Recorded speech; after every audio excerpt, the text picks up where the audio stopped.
going live now. No. Hello, everyone. Sorry about that. Thanks for pointing that out, Leslie. I had a technical difficulty, so we had started talking, and you didn't miss anything. We were just getting warmed up. Al, you're gonna have to redo your It's virtual. introduction. Vern was sharing all the insight. I guess that's lost in the ether. I'm sorry, Vern. It is. It's lost in the ether. Oh my That's goodness. Only to it was a private conversation. Yeah, I'm glad, because now we can get into the real gritty stuff of Never Finished by David Goggins. Unshackle your mind and win the war within. I really enjoyed this book, but I have the clean copy apparently, and some of the other book club members have like regular copy. How did you get the clean copy? I don't know. It was. I don't think they sell the I don't think they sell those words in Canada. They're just too nice. They can't handle it. Are you all implying that he says bad words? No, we're not implying. Oh, this. There's no implications at all. It is explicit. It's explicitly explicit. Yeah. So then what you're in essence saying is that David Goggins has colorful language. Very colorful. Yes, no holds barred, colorful language. What's the one that you always refer to? Merry effing Christmas. Yes.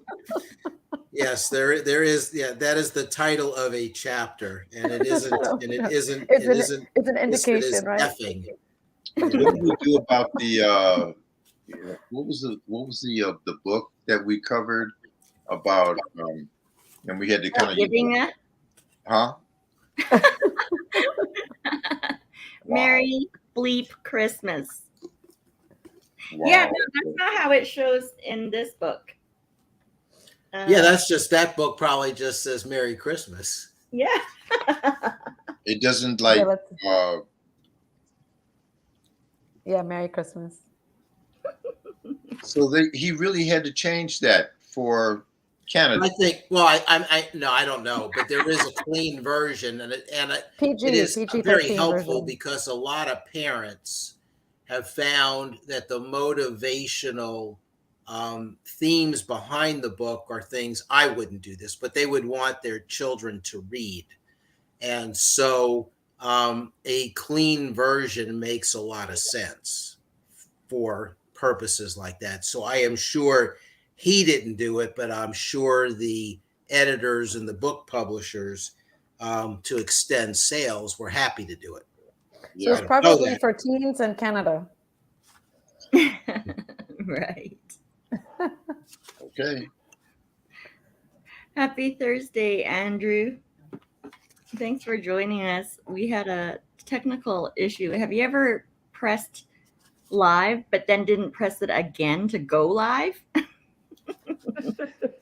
what I did. So you missed the first 7 minutes. So just to underscore the point, for those of you who may not read the book, and excuse my language, because I am going to be reading verbatim. He ends the introduction with, like I said, this is definitely not a self-help book. This is a boot camp for your brain. It's a what the fuck are you doing with your life book. It's a wake-up call you don't want and probably didn't even know you needed. Rise up, motherfuckers. Let's work.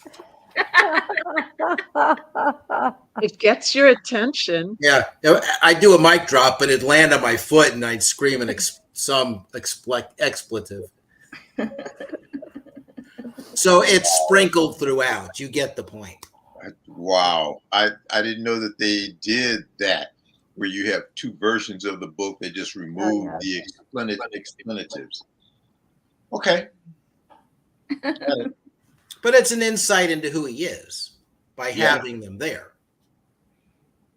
Yeah, I think I could use a boot camp for my brain. Did we 3 ever weeks find ago, out? I said, when we were talking about it, I said, he is the type of guy that I would love to meet in person. I'd love to have a beer with, and he'd never be my friend. That's fair. Yeah. He'd be cool to hang out with, but he'd just be the kind of person that would I couldn't hang out with for an extended period of time.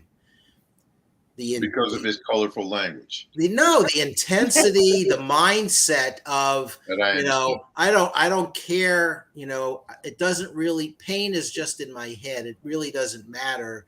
I'll get back off my deathbed and keep going anyway, regardless of the harm it had caused me for the rest of my life, because I committed to myself I was going to do it, and damn it, I'm going to do it.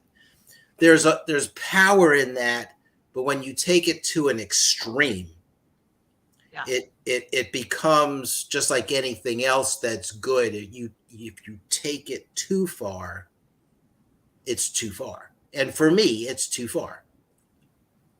I think that from what I'm hearing, he drives willpower. That's really what it is, willpower on steroids. Right. And I'm going to do this. I don't care what it takes.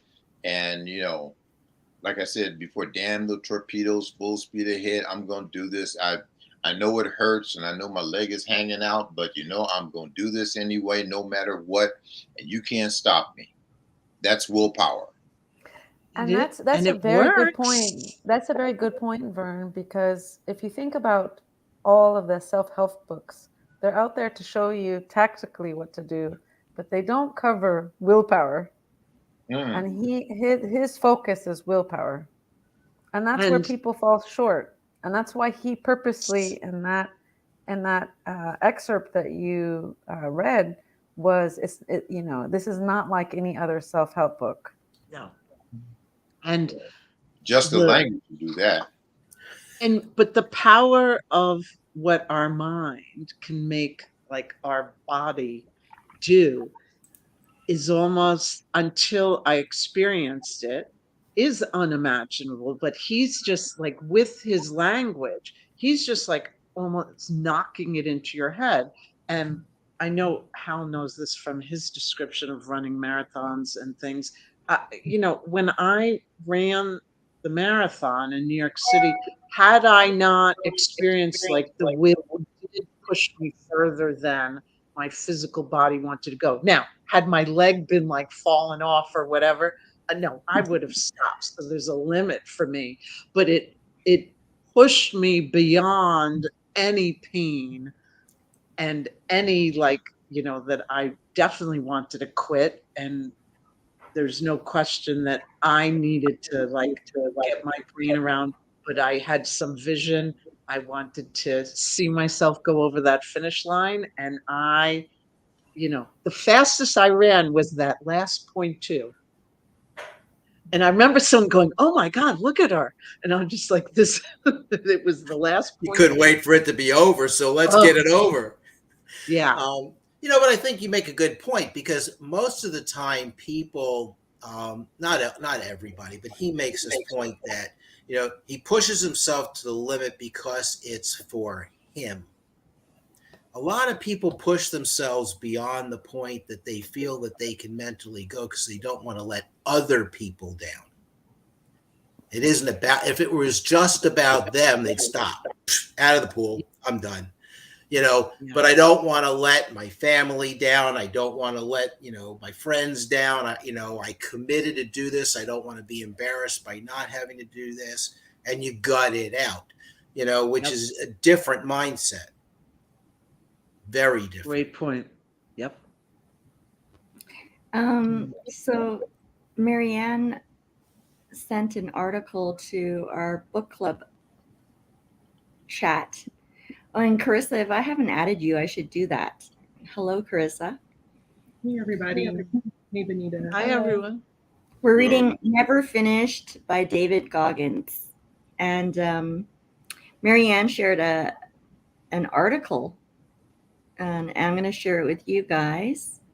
Not the feet.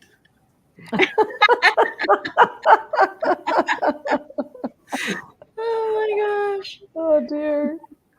Oh dear. I couldn't undo that picture in my mind. Nobody's eating lunch, right? No kidding. Okay.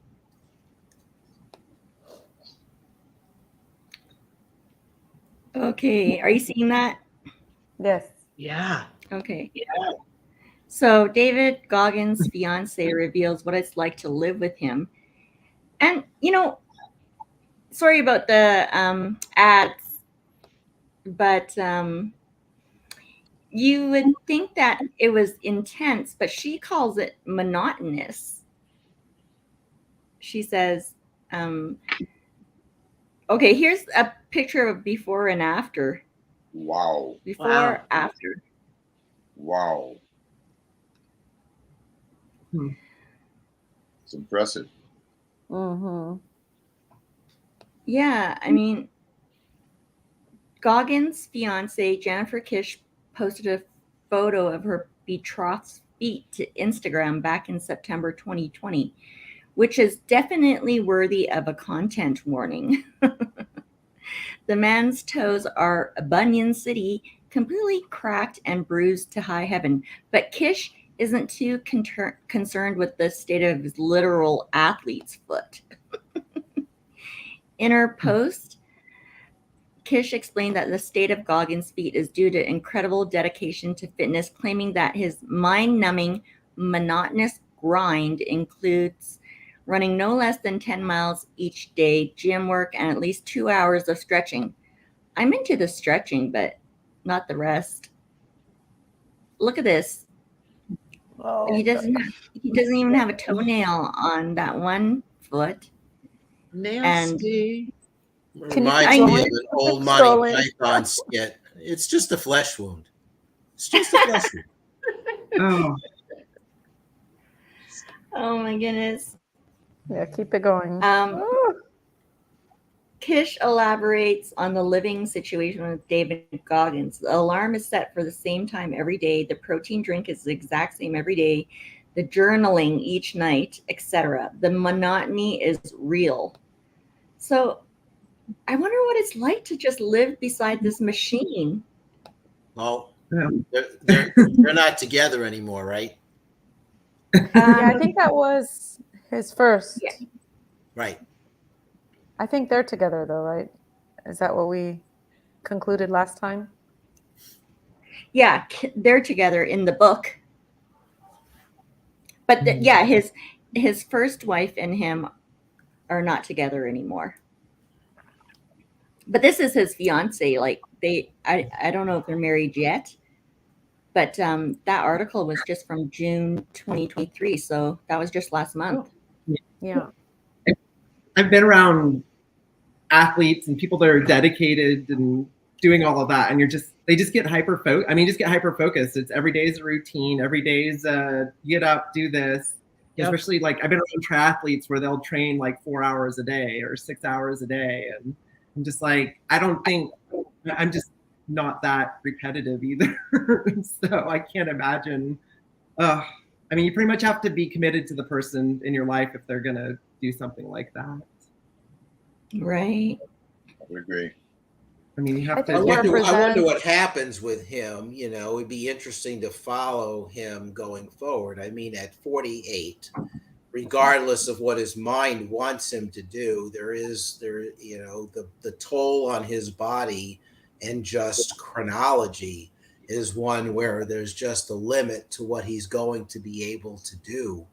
And after all of that time channeling all that energy into, a certain focus of his, I wonder where that mental energy and time gets channeled. I mean, be interesting to see. Right. Yeah, like when your body just can't physically do that anymore. Like, yeah, we'll track this one. I'm following him on Instagram, so I think I'm gonna follow his fiance too, because it sounds like I can get good information from her too on his feet. I feel like if I was with somebody like that, I'd have to be the one that like you have to be the one that's totally supportive of them and you're following their dreams and their dreams are your dreams more so than you have your own dreams. I don't know. I just feel like it's hard to have shared dreams at the same time with somebody like that. Yeah. That's a great point. I think he refers to her as being a savage just as much, just more refined. Right. A more refined savage. or you're very parallel in like where you're headed. I don't know. I couldn't see like, I don't know. It's like when I was doing photojournalism and my ex followed me to Florida and everything until we changed directions and they went to school and for their master's degree and then started their own business. And then we kind of, I don't know, that's when they became my ex too, but we both kind of started going on our same path and like, yeah, we followed each other and yeah.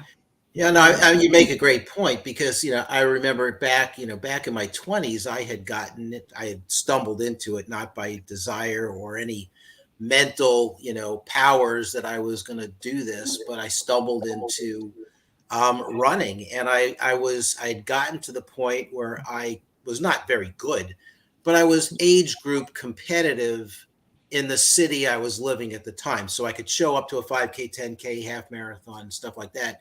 And I would place in my age group, so you develop a community of people who always show up to these things, always stand in the front of the line because you want to get off right as the gun goes off. And you have this, friendly rivalry of on any given week, any one of you could beat the other one type of thing, and so it was a whole lot of fun.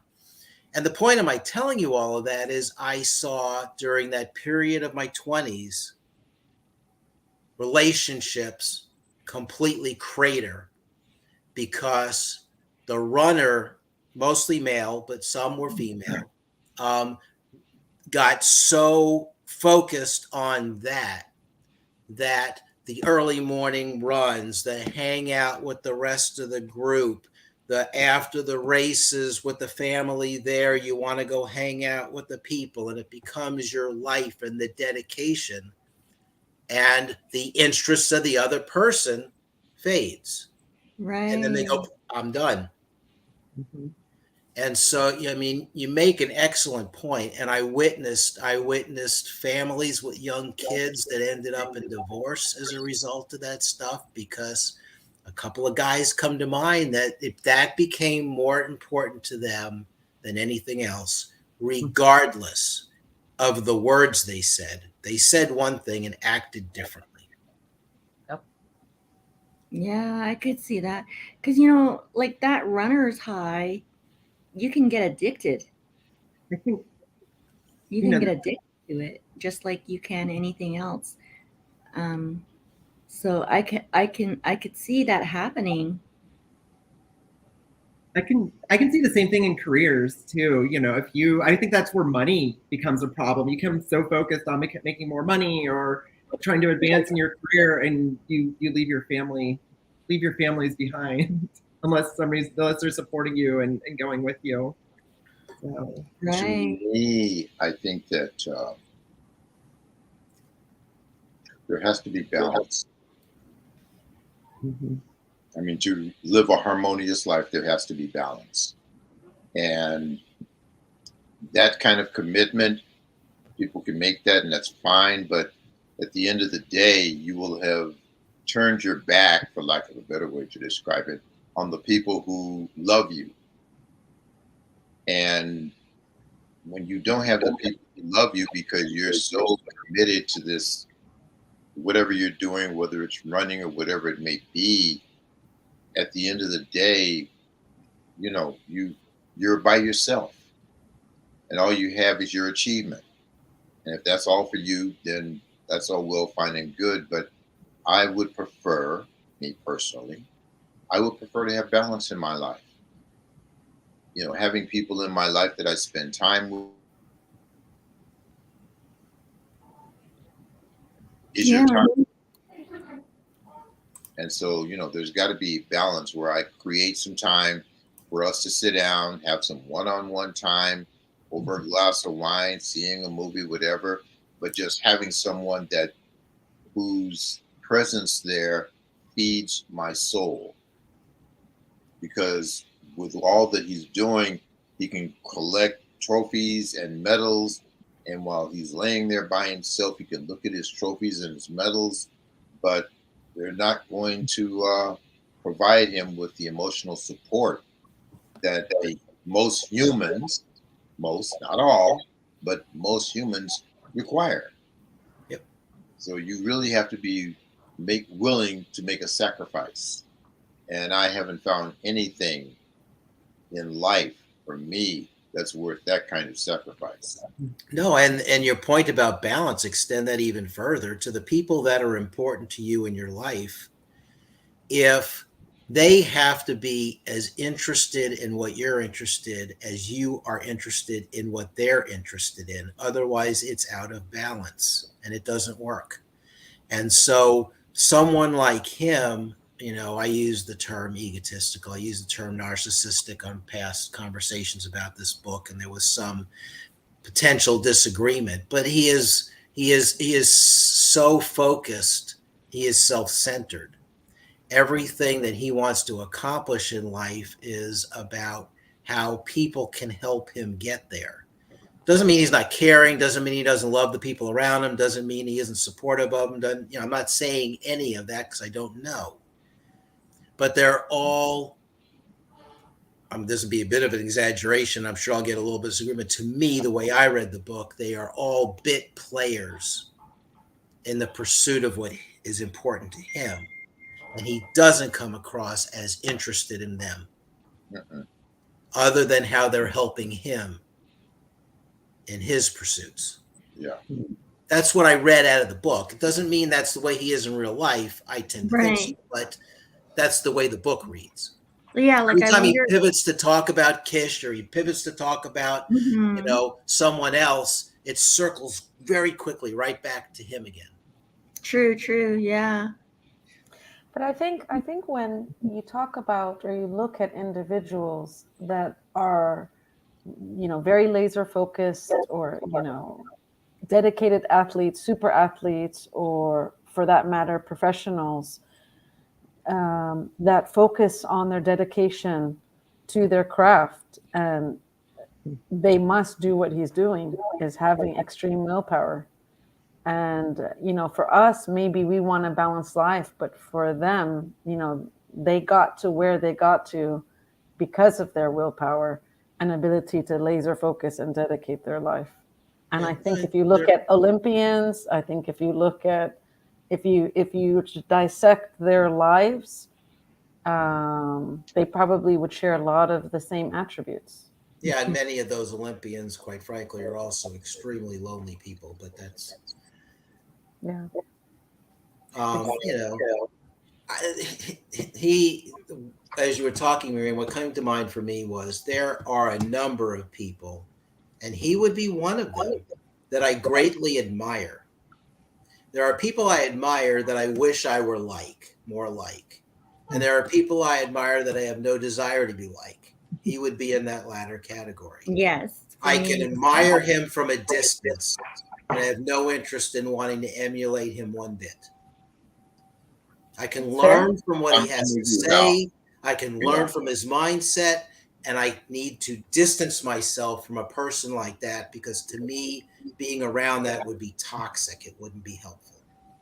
Well, he's almost like a black hole, if I may make that statement, because you can give to him and give to him, give to him and give to him, but the chances on you getting something back, not so much.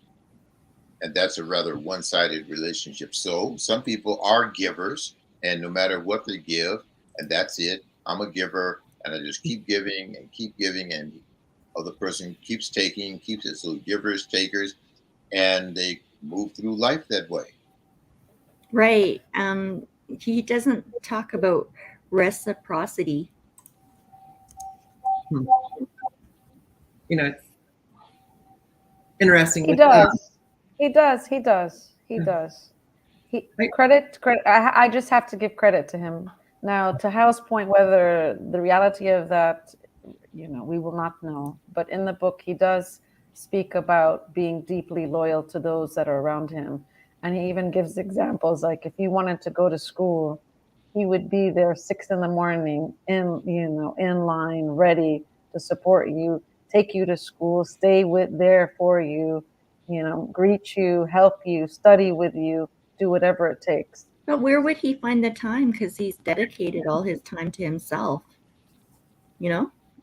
I don't, and I just looked at it, so I did not know this other than this conversation piqued my curiosity, and I did not read his first book, but apparently in his first book, his first wife was named Pam. Right. Or I'm sorry, it was a previous girlfriend. It was not a wife, but he had a child with this previous girlfriend, Pam. Okay. Where was this child named in this subsequent book as any part of his life? Right. I didn't look.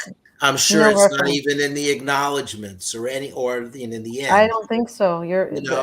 Not referenced at all. Nothing that has, and I'm going to be very cynical here. That aspect of his life has nothing to do with his current mindset. So it's not part of it. It's not part of him. That's sad. No, and I mean, to do what he's done with the mindset he has, you have to wall off stuff.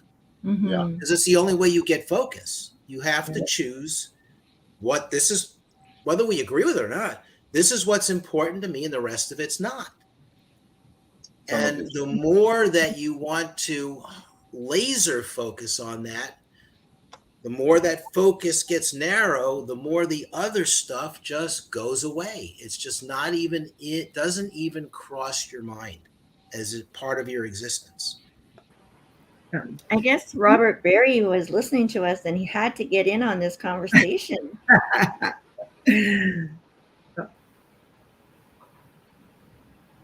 Hey, Robert.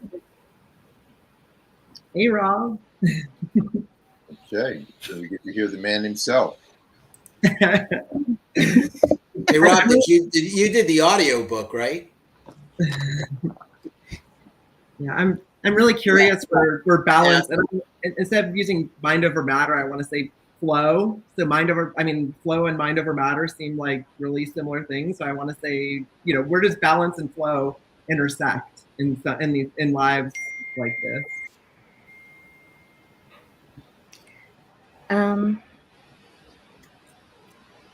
Yeah, I guess when I'm in flow, it's like, I could call myself a little savage when I'm in flow because I'm so laser focused. Mm-hmm. It's got to be an intersection there. But when you say that, most people are doing that for brief periods. Right. Right? Whether it's minutes, hours, days, but it's not relentless day in, day out, no matter what. I feel like I'm having a heart attack, but it says that it's 4 a.m. and I need to go run those 10 miles. So I don't care. I'm going to go run those 10 miles.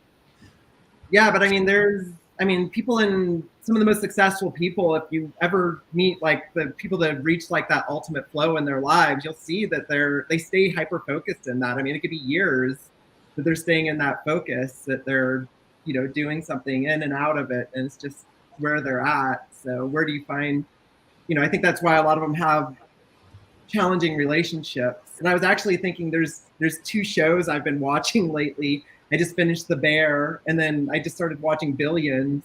And both of those, it's really interesting because they've got somebody, the lead of the shows are very successful characters, but yet they've tried to add that empathy and that balance to their life as well, too, where they're trying to have the people around them and figure out how to fit that in while running these successful businesses. And it's interesting to see that because I haven't seen that as much on TV and in the media in the past. It's always been, you always have like these successful characters or just like leave all their families behind and fail in it, but seeing that empathy with these characters is kind of a new thing, I think, in TV. Yeah, when you say that, the person that came to mind immediately for me was Steve Jobs. You think about Steve Jobs earlier in his career, laser focused, had the reputation of being a total jerk. I mean, if you weren't on his page, you weren't in his life. Just people didn't like him.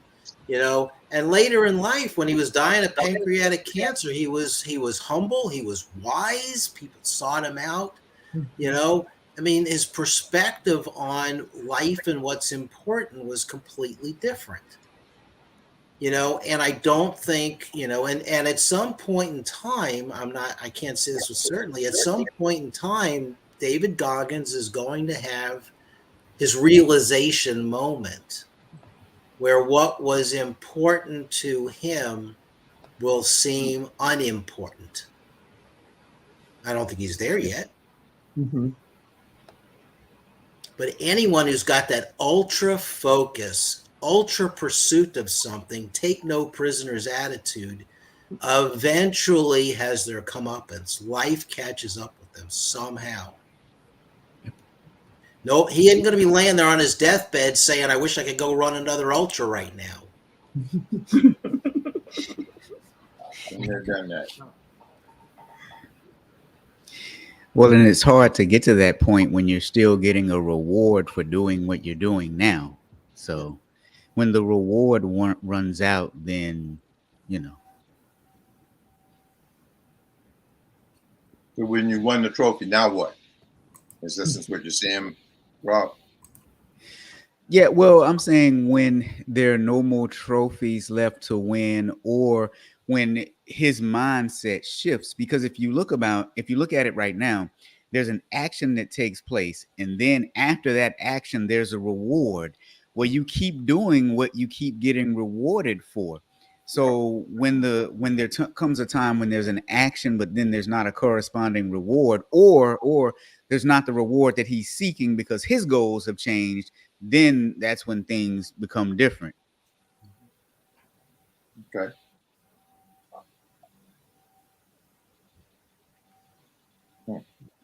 We do run our lives based on rewards. It's like going on social media and people like what you're saying. It gives you that dopamine hit that everybody knows about. And we need that. I mean, just as people, we need that validation. I'm sure that with all that he's done and people who have commented and follow him and so forth, they give him validation that powers him forward. These people like what I'm doing. They need what I'm doing. I want to keep on doing so I can let them know they can do it too. That's that validation, and it's important to him. And you get people, like Hal and I, we could make any difference to me. Okay, I know what is important to me, and validation from other people. While I'm human, it's nice to have, but I'm not going out of my way to search for it. I'm not going to do things that are above and beyond so I can get validations and go on Instagram and get likes on my photos and things like that. Because I really don't care if you like it or not. If you do, great, but if you don't, no problem. So that's not going to drive my my efforts. I wonder what this controversy was about. If you Google him. Sia? Do tell, Sia. Hey, you know what? Since I'm late to the party, so I have a question, and if it's already been addressed, somebody just tell me to shut up. But here's what I'm wondering. Oh, I'm sorry. I was premature on that. Here's what I'm wondering. We know that he has this hard driving, no nonsense approach to things, and we know that he has been effective. So what I'm wondering is, what do you guys think about that approach? Have you ever tried it? Would you try it? If you have tried it, what were the results? Just tell me, what do you think about that approach? I would like him to be my boot camp trainer.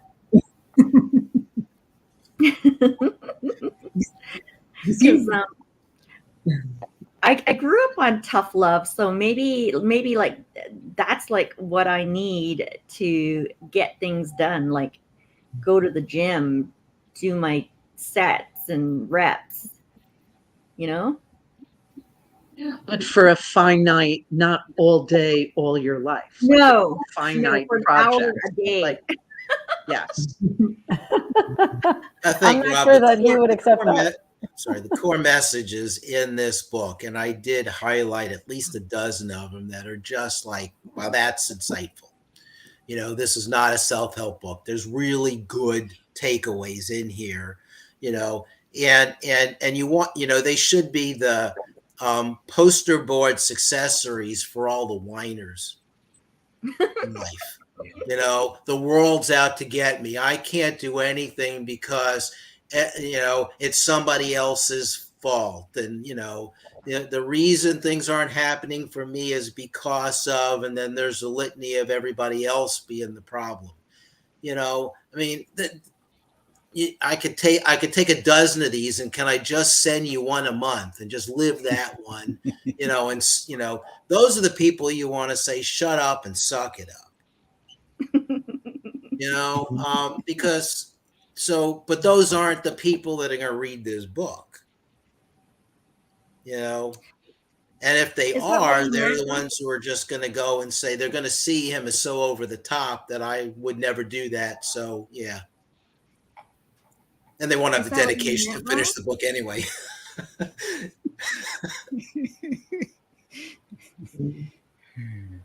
One of the key points that he talks about is how we speak to ourselves is quite important.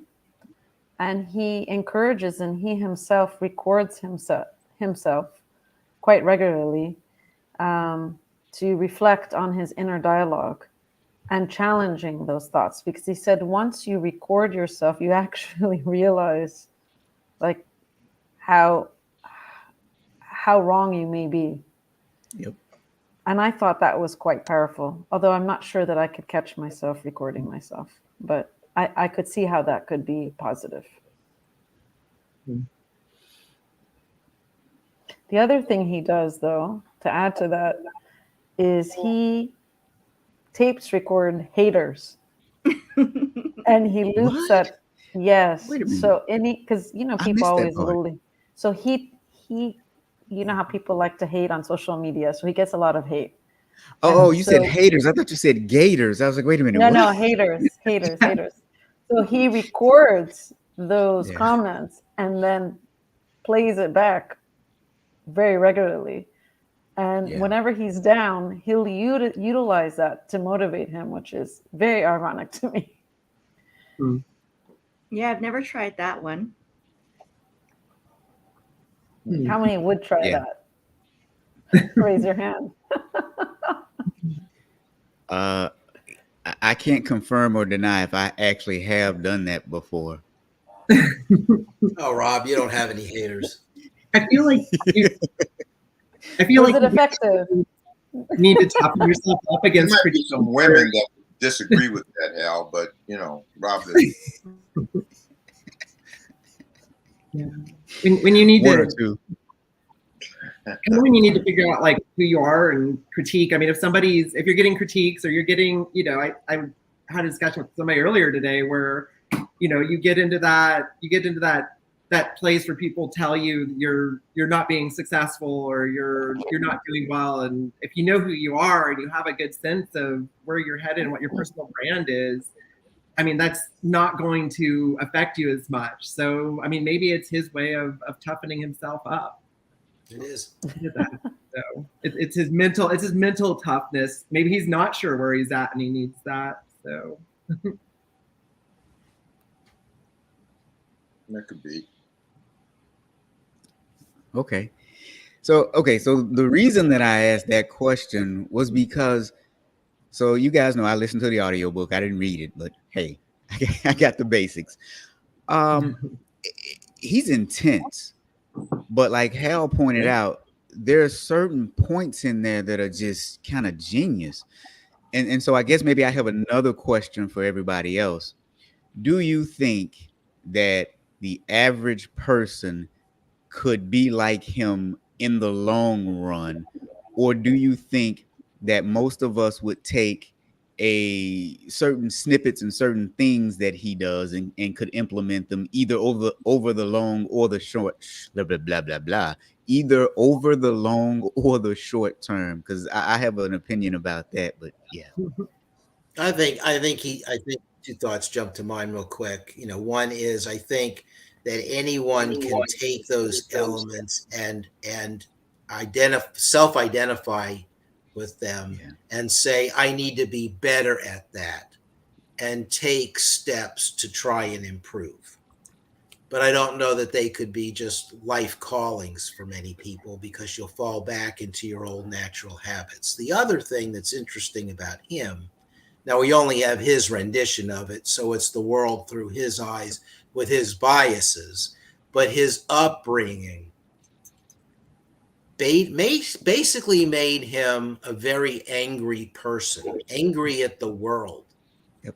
And he ended up finding a way to channel that anger after he got past his 300-pound sloth phase. And so good for him, right? Because if he was going to continue on the path he was on, he was probably going to be a 25-year-old heart attack. So good for him.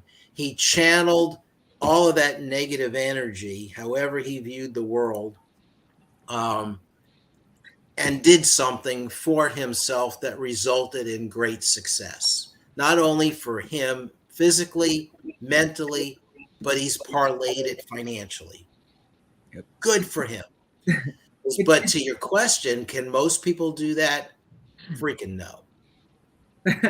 It's just, it's the 1 in a million, 1 in a 10 million, 1 in a billion, or whatever confluence of factors in one particular individual, in one particular psyche, that happened to hit the limelight. There could be a David Goggins you walk past in the grocery store tomorrow, and you'd have no clue who they are, and the world would not know who they are.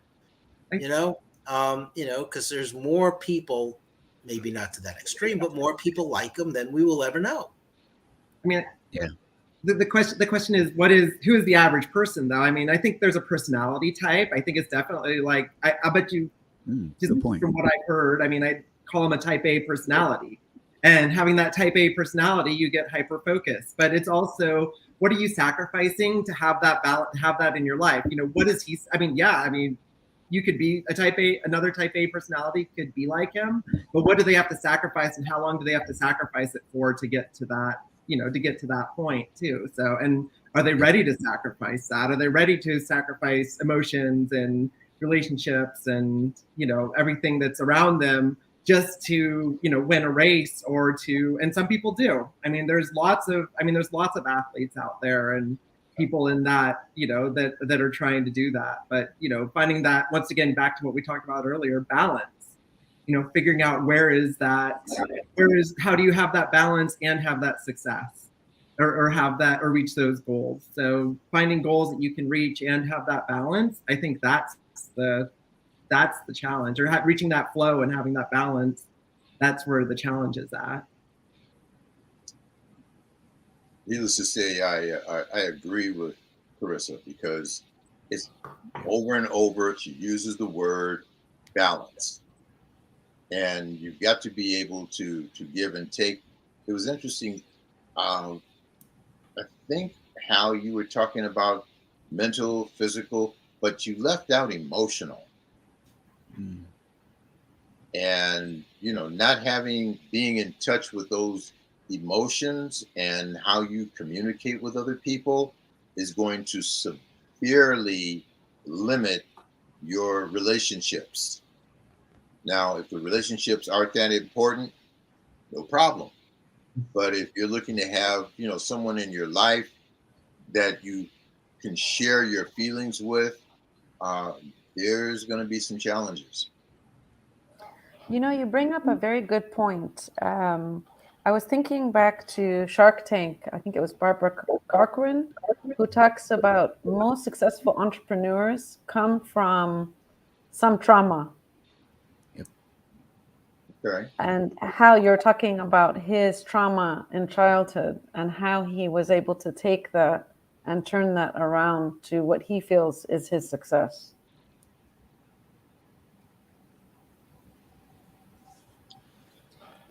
That's what breeds, isn't that what in many people breeds a certain oversized level of passion, is trying to overcome something else in their life? Yeah. That's right. You know, you either go down that never-ending cesspool and you let it happen, or something says that's enough. And then you overcompensate, to make up for that. Yeah. And his is an example of extreme overcompensation for what led him to the point where he said no more. I agree 100%. I say all the time, I don't trust anyone who hasn't been through anything. And when I say it, people laugh. But I'm serious, because when you go through something, there's like this metamorphosis that occurs inside of you where you start to become a critical thinker as well as a feeler. And I think that when people are comfortable in certain things, another thing I say to people is comfortability breeds contempt. People who are comfortable in something become contemptuous about it, and they don't value it. They don't understand the value of it. Think about kids that are spoiled, that are very comfortable. They're very contemptuous in their behavior and in their actions. And so people who have been through something and have overcome it, and then can actually look back at the lessons learned and tell you, this is what I did, how I did it to overcome it. Those are some of the best people to be around. If, I will add an if to that, if they're not still bitter about it. Yes. And that's the anger piece that you mentioned about David Goggins. Anger is one of the biggest things that holds all of us back. When you're angry and hold on to resentment, you lash out at people. You don't necessarily succeed. Angry people are destructive. Which is why when you come from those types of broken families and broken relationships, one of the biggest things you can do is figure out how to forgive, but not forget, but forgive. And you go back and you try to establish a relationship anyway. Because that's the only way you get over that anger. You get over that resentment. Otherwise, you carry it to this day. So it is that anger and that resentment that leads you to the overcompensating path of success. But it eats at you like a cancer unless you address it. It's still there. I think that what we do at some point in time, we have all drawn a line in the sand and said no more. On some things, we just like, I'm not doing that. And I refuse to do it, or this is enough. We draw that line in the sand, and that's where we're willing to stop. We'll do whatever has to be done, but I'm not crossing that I've drawn my line in the sand. And for him, it sounds like he's drawn many lines in the sand, and not everything is worthy, in my opinion, of being a line being drawn in the sand. Some things just aren't that important to me. But that his willpower, I admire that. I really do. But I also know that unless you are willing to go through a tremendous amount of pain, willpower is only going to take you so far. So you hear what I said? Unless you're willing to go through a tremendous amount of pain, the willpower is now only going to carry you so far. Right. Going back, Rob, to your point, he talks about soft-ass culture, parents focusing on making children's life as easy as possible. Yep. And he makes other references throughout the book around there's no fuel in positivity. Praise can tame the savage. Yeah, and that's part of what I was mentioning earlier. I think I liked most parts of the book, but I think he went too far one way. And balance, again, you guys have been mentioning balance the whole time. You gotta have a balance. But yeah, when I read it, I was like, oh yeah, I think that too, but not quite to that extreme. The part about the spoiled kids, yeah. Agreed. I think that when you try and make things too easy for children, they don't learn the value of struggle. And they need to know that life is not always going to be fair, and it is going to be difficult. And you're not going to get a participation certificate. Yeah, right. You know, sure. When you fall down, are you going to get up or are you going to stay down? And or a parent will come and pick you up and, you know, give you an ice cream and say it's okay, you don't have to do that. And so they learn. They say, okay. So the next time I try something, I'm not successful. My mother will come and bring me an ice cream and everything will be okay. But what they don't learn is how to, for lack of a better way to put it, it's like toughen up. Right. You know? Because when life comes around, you get knocked on your butt, nobody's going to come and pick you up. Trust me, I've tried. Nobody came and picked me up. I had to pick me up. Okay? So that's life. But here's the thing though, Vernon. Here's what we're seeing happening now. I think we do have somebody coming to pick people up, but that is fleeting and it's short term. And let me give you a couple of examples of what I mean. So now in 2020, we faced one of the most crazy situations that we've ever faced in the last couple of decades, right? We had a global pandemic. Right. And during that pandemic, we had a lot of people that were propped up by the government in the US. We had a lot of stimulus checks that came out during 2020 and 2021.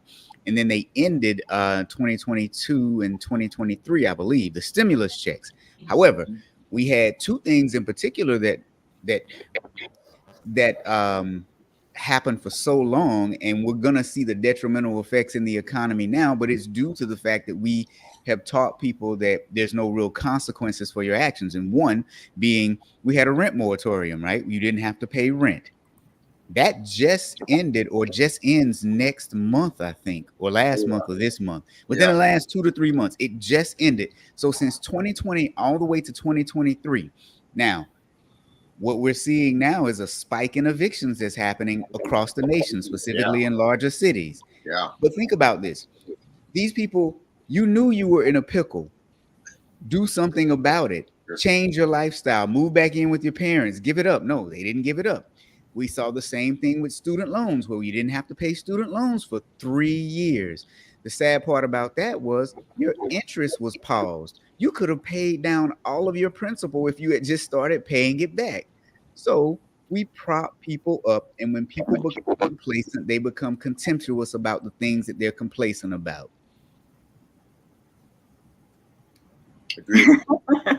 There you have it from that audit guy, Rob Berry. I'm joined by Marianne all the way from Kuwait, Vernon Webb in California, Carissa Pilster in Denver, Halger in Florida, Leslie Neidick in New York. We every second or so, 2 Thursdays per month, we have virtual book club where we share what we're reading. And I'm just going to go through the circle here and ask you if you read it, what did you rate it? And if you didn't read it, what will you read it? So I'll go first. I would rate it the 4.9 I saw on Amazon. I'm giving this a high rating because this one really, I mean, I'd been going through like a slump. So this book really like, bam, woke me up. It moves you. Leslie? I did not read it. I will read it. And I want to go pick it up in the brand new Barnes & Noble bookstore in my neighborhood. Get the dirty version. There. The clean or dirty version? Yeah, don't. Hopefully they have it. Those still Small exist. store. Barnes and Nobles, that is. Leslie, which They version just are you they just opened last week a brand new one in my neighborhood. Oh, wow. And everyone was waiting outside. Like the excitement over this tiny little bookstore was pretty amazing that it just Yeah. showed people want the bookstore back. I'd be excited. Which version of the book are you going to get, Leslie? Oh, I want I consider it the full original version. I don't want the The cleaned watered up. down. The Be Nice. Canadian version. I want it written like he wrote it. I want to hear it all. Yeah. Mhm. Just curious. Hal, I agree. I want to hear your rating, Hal. Well, yeah, you're probably it's not gonna be as stellar as Benita's. And I will do my Sunday LinkedIn post about it because this would be the one I'd post about this Sunday. Like the book, glad I read it. At least a dozen key takeaways that I could use as fodder for wonderful LinkedIn posts. They could be posters on walls anywhere. And at the end of the day, if I'd have just read those dozen takeaways, I would have been good. My rating is 1.5. Wow. Wow. Even with a dozen takeaways. Yeah. Yep. Yeah. 1.5. That's Carissa. harsh. I haven't read the book. I'm probably not going to. The books I've been reading lately have been strong women characters or authors, women writers. So that's kind of where I've been reading at the moment. Just from experience of what you all have talked about from it and what I've read about him. I mean, I'd probably say it's somewhere in that 3 range of I'm not going to rate it without reading it, but I just don't think, he seems like the typical type A personality of like drive to get things done. And I don't know, I've met a lot of men like that in my life.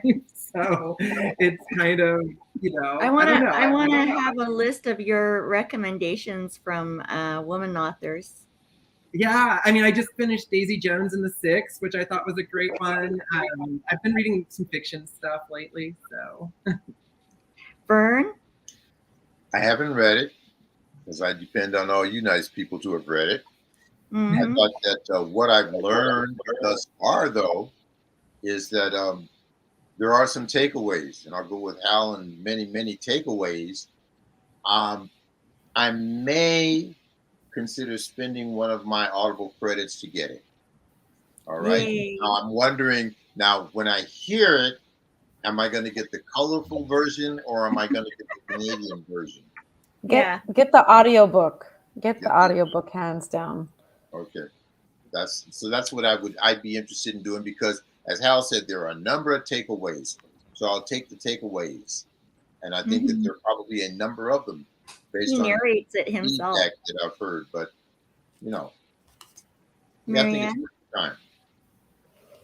I would give it I think a 4.5. Despite, there being some criticism, I think the takeaways were good enough to, make me think and consider, motivation and drive and willpower and reflecting on self-talk. And I think, that's deserving of the score of the rating.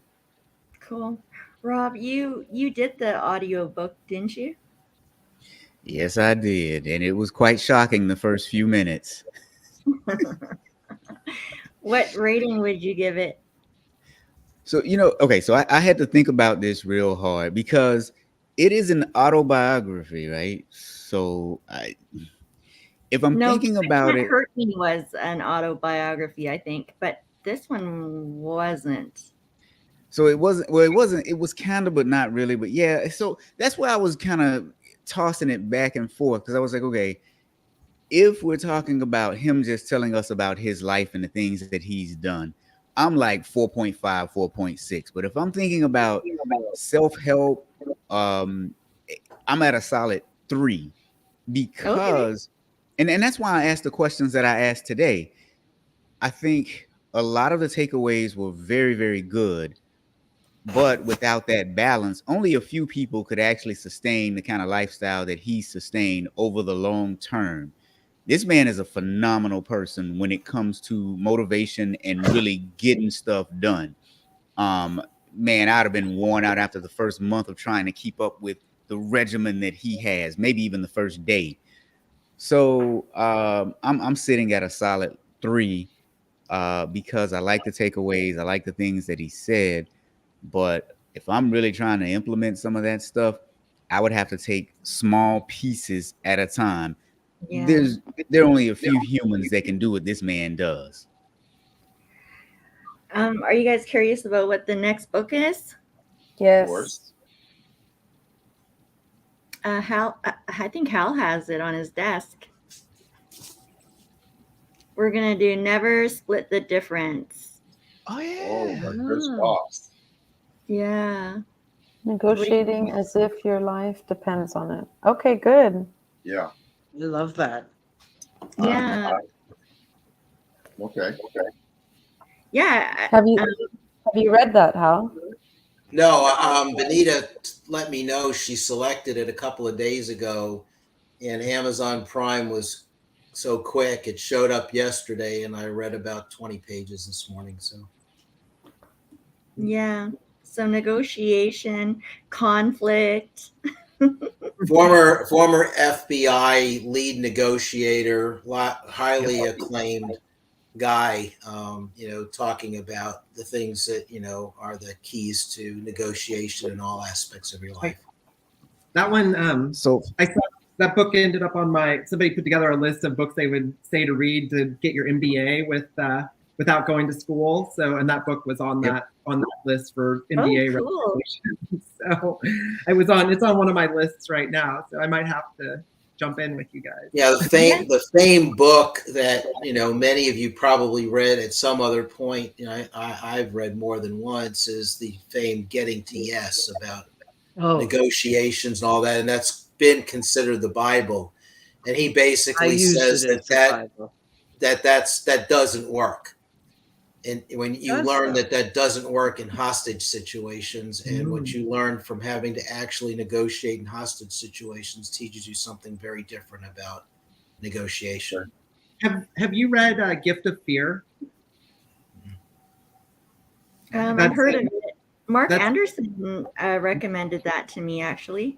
Yeah, talking about like negotiations, it really talks about listening to your subconscious. You're fearful, what you're, when you see something or you avoid something because of you, and you don't know why. Like, let's say that, one of the situations I think they talk about was missing a gas station robbery. The person just drove away instead of going to the gas station, and then found out later there'd been a robbery there. What did you see there that you decided not to go into that, place? So, understanding like what was your subconscious that told you, but understanding, and that once again, it goes into, workplace, if you fire somebody, what's likely to make them come back and start shooting up the workplace? What are the things to notice that? And, what are those? Cool. We'll put it on our list for a next book. Okay, so get your books. Never Split the Difference, Chris Voss. I'll make a post about it. And we will see you back here August 10th, I think it was. August 10th. So is that 2 weeks? I think that's 2 weeks. Yes. Yep. Okay.